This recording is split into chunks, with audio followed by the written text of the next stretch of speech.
Nona puntata di Fun with Caps, divertiamoci con le tastiere. Oggi lo facciamo con un modello di Xiaomi.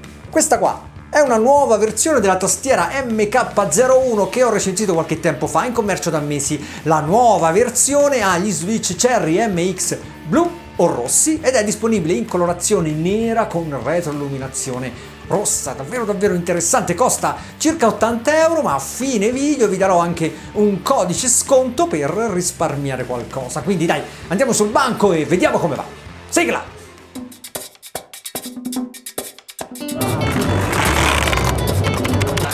Voy a cantar esta canción con mucho cariño de mi corazón a la República Dominicana, la casa del merengue, la casa della bachata.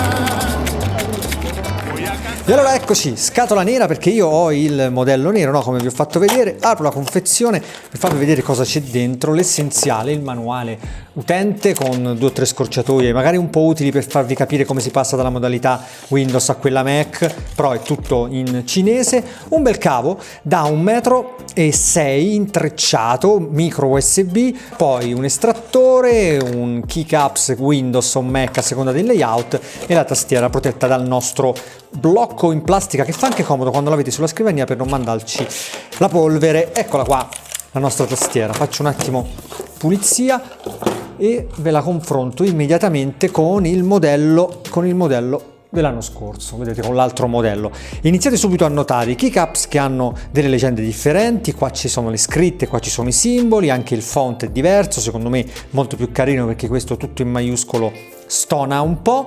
E poi notate che questa versione bianca vecchia ha la finitura in plastica sopra glossy lucida, mentre questa sotto è opaca. Anche la nuova bianca la opaca e questa è una buona notizia secondo me. Il retro è assolutamente identico, piedini sul fondo molto alti, molto solidi, molto morbidi e tengono davvero la tastiera ferma sul piano. E poi piedini superiori, guardate carina questa chicca con le viti nascoste, no? Vedete qua? Dal piedino. Il retro, ripeto, è identico, spero però che non sia identica la facilità con cui si riga. Guardate il vecchio modello, questo qua silver, non so se si riesce a vedere bene, ci sono parecchi righi, parecchi raschi, in fin dei conti l'ho sempre usato a casa, ok, posso averlo trattato un po' male, ma insomma questa finitura secondo me si riga un po' troppo facilmente. Spero che questa nuova grigio scura, ecco, sia un pochetto più resistente da questo punto di vista. Ad ogni modo, quello che cambia realmente di questa nuova versione sono gli switch, ma ci arriveremo tra poco. Prima 87 tasti, manca il tastierino numerico, perfetta per dei, vedete, poggiapolsi come questo. Le dimensioni sono pari a, non è tanto grossa affatto, 36 per 13 per 2 cm, si può inclinare con i piedini sul fondo di 6 gradi, non è eccessiva, forse un po' piatta rispetto ad altre tastiere, però i tasti insomma hanno un profilo cherry, vedete?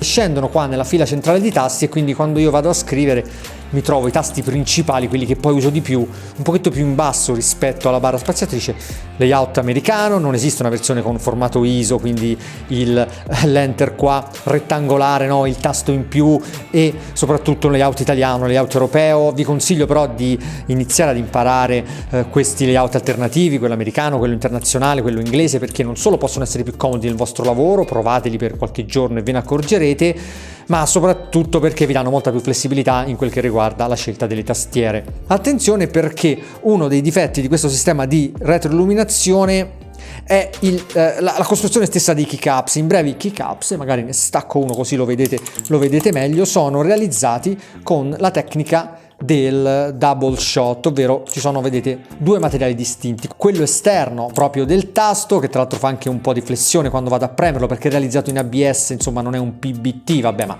a questo prezzo insomma questa tastiera ci può stare, e poi la parte interna vedete che viene inserita con un altro materiale e questo permette di avere, no, le leggende in trasparenza con sotto l'altro materiale che serve un po' a fare la diffusione. Detto questo, facciamo un po' di spazio, parliamo di switch, perché questa versione nera ha, vi ho detto, gli switch MX blu, la bianca invece ha i red. I blu sono gli switch più diffusi, quelli che fanno il classico click, sono gli switch che tutti quelli che comprano la prima tastiera meccanica scelgono perché hanno proprio in mente questo tipo di sound e vogliono replicarlo. In realtà il click non è soltanto un suono, ma vi dà anche una sensazione, no?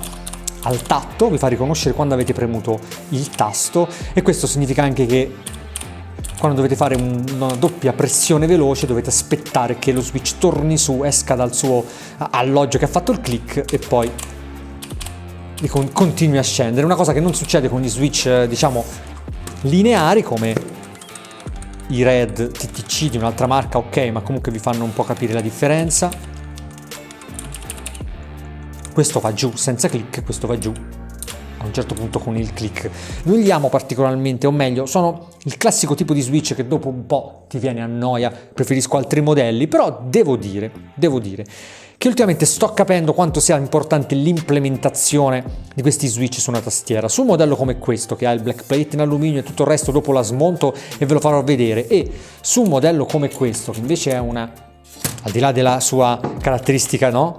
Questo telaio che si divide, questo è un altro discorso, ma anche lei ha gli switch Cherry. Il sound,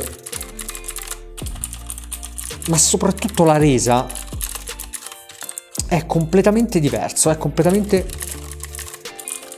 Qua ho una stabilità maggiore, ho una sensazione diversa.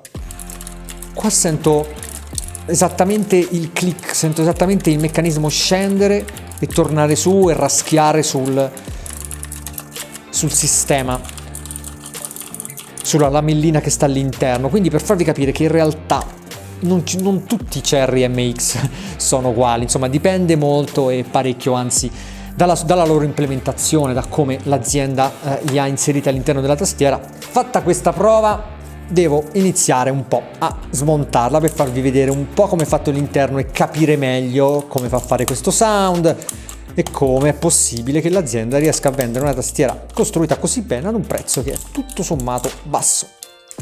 Devo togliere tutti i keycaps perché questa sopra non è semplicemente una piastra, ma una piastra esterna, una cornice, ma vedete va all'interno dei singoli switch, dei singoli alloggiamenti, quindi sotto i tasti.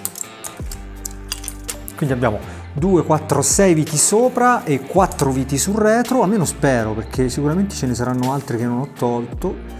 Infatti lo vedo subito qua. Sarà la fine? Sarà finito? Vediamo se si stacca qualcosa. Ce n'è ancora una. Dai, questa è l'ultima sul serio, 2, 4, 6, 8, 10, 12 viti superiori e 4 viti sul fondo. Adesso si dovrebbe staccare. Spero qualcosa. Non si stacca.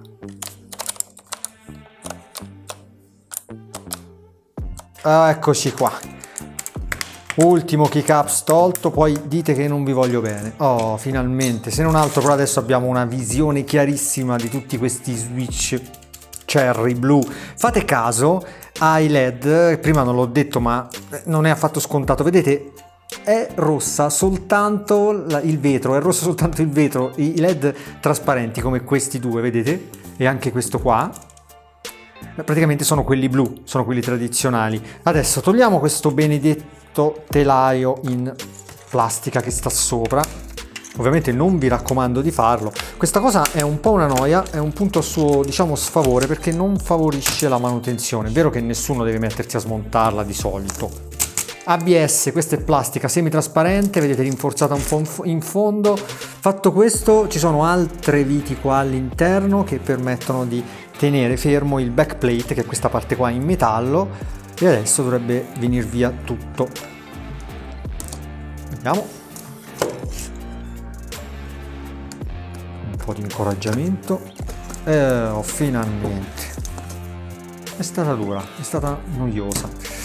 Sotto c'è un altro strato di plastica, vedete?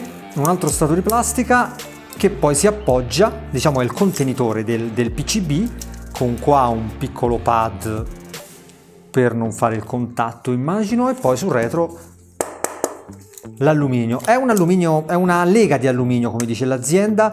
Io ho provato con una calamita e si attacca appena, però assolutamente resistente, insomma, guardate qua. Poi la tastiera pesa 940 grammi. Ecco qua la nostra scheda e poi dietro il PCB tutto nero, c'è una scritta 32 a matita Questo è il controller, uno soltanto basta per questi switch, mentre negli switch capacitivi c'è sempre bisogno di un secondo controller. Quello che mi piace poco è le saldature sono ok, non vedo sbavature ok, però è un po' sporca la scheda, vedo un po' di, non dico umidità, però un po' di macchie qua nell'angolo ad esempio, qua sotto anche, è anche un po' caotica a livello di design. Questo è un modello del 2017 520, quindi di maggio addirittura. Ho visto dei PCB che da questo punto di vista sono migliori. Guardate anche qua sotto, vedete c'è questa saldatura, non che sia fatta male, però non è pulita come mi piacerebbe. Vabbè, in fin dei conti è il compromesso per avere un hardware così ad un prezzo più basso, no? D'altronde sono questi dettagli.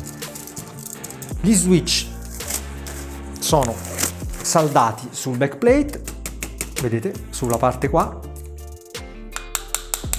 e questo insomma conferisce a darle una bellissima solidità, guardate qua, wow. E allora eccoci, dai, niente male, no? Questa tastiera Xiaomi, poi a questo prezzo, circa 80 euro, nel sito poi vi lascio anche il coupon per risparmiare qualcosa. Non trovate nulla di paragonabile in commercio che abbia il telaio in alluminio, che sia retroilluminata, che abbia gli switch cherry originali. Super consigliata, assolutamente. Però per maggiori informazioni, altri dettagli e i link alle altre recensioni delle tastiere meccaniche che ho pubblicato di recente, vi rimando all'articolo che ho appena pubblicato su hdblog.it. Qua sotto in descrizione c'è il link per raggiungerlo direttamente, insieme al pulsante per iscriversi alla playlist di Fun with Caps, al pulsante per iscriversi al canale di hdblog e al pulsante per mettere un mi piace.